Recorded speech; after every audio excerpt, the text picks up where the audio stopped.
સુરતમાં એસએમસીની બેદરકારીએ લીધો વધુ એક યુવકનો ભોગ. શ્વાનનો આતંક યથાવત રહેતા વધુ એક યુવકનું મોત.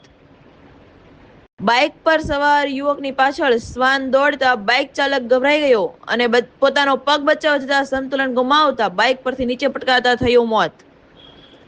6 વર્ષની દીકરીએ ગુમાવી પિતાની છત્રે છાયા તેમજ ગર્ભવતી પત્નીએ પતિને ગુમાવ્યા.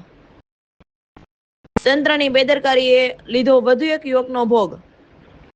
હવે સવાલ એ થાય છે કે તંત્ર શ્વાન પકડવાની જવાબદારી ક્યારે પૂરી કરશે? નમસ્તે, મારું નામ તુષાર પરમાર ગોવિંદભાઈ, જે મારો ભાઈ એક્સપાયર થઈ ગયો છે આજે, જે ઘનશ્યામ શામજી પરમાર. ગઈ રાતે એ લોકો ઓફિસ રિલેટેડ કાંઈ કામ રિલેટેડ ગયા હતા, બીકોઝ રસ્તામાં પાલ એરિયા છે ઉગટનેર, ત્યાં અરાઉન્ડ 12-12:30 વાગ્યાની ઘટના હતી. એ લોકો આવતા હતા અને પાછળથી કૂતરો એને કરડવા ભાગ્યો અને ભાઈને ડર લાગ્યો તો એને પગ ઉપર લેવા, જે રીતના બેલેન્સ એનું હલતું, પાછળથી બેલેન્સ ચાલ્યું ગયું અને પાછળ બેગ ભાગી ગયું અને ઘટના સ્થળે જ એક્સપાયર થયેલ છે. ભાઈનું નામ ઘનશ્યામભાઈ શામજીભાઈ પરમાર, ઉંમર 31 વર્ષ છે અને હાલમાં એને 6 વર્ષની છોકરી છે અને હાલમાં એને અત્યારે એના વાઇફ છે, પ્રેગ્નન્ટ છે, 6 મંથ અત્યારે એમનું ચાલે છે.